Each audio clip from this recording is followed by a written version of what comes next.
उत्तर प्रदेश के एक छोटे से गांव में, जहां आज भी सुबह की हवा में मिट्टी की सौंधी खुशबू घुली होती है, वहीं रहता था एक युवक रवि। उम्र कोई ज्यादा नहीं, लगभग 30 बरस। देखने में साधारण, लेकिन आंखों में कुछ असाधारण करने की चमक थी। रवि हमेशा से अलग सोचता था। स्कूल के दिनों से ही उसे कुछ नया करने का जुनून था। जब बाकी बच्चे नौकरी की तैयारी में लगे रहते, रवि का मन खेती को बदलने के सपने बुनता रहता। वो अक्सर कहा करता, अगर गांव का किसान खुद से जुड़ जाए तो पूरे गांव की तस्वीर बदल सकती है। समय के साथ उसने पढ़ाई पूरी की, शहर जाकर कुछ व्यावसायिक प्रशिक्षण लिया, यूट्यूब पर घंटों बैठकर खेती की आधुनिक तकनीकों को समझा, फिर अपनी सारी बचत लगाकर एक सपना शुरू किया, जैविक खेती का एक छोटा सा स्टार्टअप। वो चाहता था कि उसके गांव में उगाई गई ताजा और शुद्ध सब्जियां सीधे शहर के लोगों तक पहुंचे और साथ ही गांव को उसका सीधा लाभ मिले। लेकिन हर सपना इतना आसान कहाँ होता है। गांव वालों ने उसकी बातों को मजाक समझा। कोई हंसते हुए कहता, अरे किसान का बेटा अब कंपनी खोलेगा, तो कोई मुस्कुराते हुए ताना मारता, सपने देखने में कोई पैसा थोड़े ही लगता है। रवि चुप रहता, लेकिन उसका मन अंदर से टूटता नहीं था।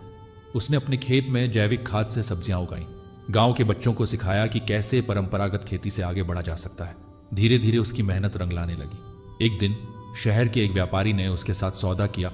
हर हफ्ते उसकी सब्जियां शहर में बिकेंगी। रवि को लगा अब रास्ता खुल गया है, पर किस्मत ने जैसे कोई और ही इरादा कर रखा था। उसी साल मानसून ने धोखा दे दिया। ज्यादातर फसलें सूख गईं। जो थोड़ी बहुत सब्जियां बचीं वे रास्ते में ही सड़ गईं। व्यापारी ने अगला ऑर्डर रद्द कर दिया। कर्ज तो रवि पहले ही ले चुका था, अब वो सिर के ऊपर तक डूब गया था।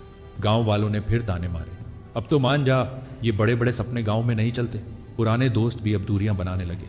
पर सबसे ज्यादा तकलीफ तब हुई जब परिवार के अपने लोग भी आंखें फेरने लगे। रवि ने खुद को 3 दिनों तक अपने कमरे में बंद कर लिया। न खाने का मन, न बोलने का। ऐसा लग रहा था जैसे उसके सारे सपने, सारी मेहनत मिट्टी में मिल गई हो। तीसरे दिन उसकी माँ चुपचाप उसके दरवाजे के बाहर आकर बैठ गई। उन्होंने धीरे से बस इतना कहा, बेटा, हारने वाले लोग हार मानते हैं, जीतने वाले लोग हर हार से कुछ नया सीखते हैं।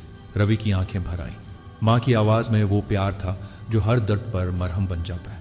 शायद वही आवाज थी जिसने उसे फिर से खड़ा कर दिया। रवि ने तय कर लिया, अब इस हार को अपनी सबसे बड़ी ताकत बनाऊंगा। उसने पिछली गलतियों से सीखा।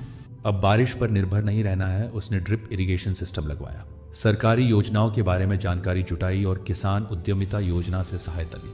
स्टोरेज सिस्टम बेहतर किया ताकि फसल सहेजी जा सके।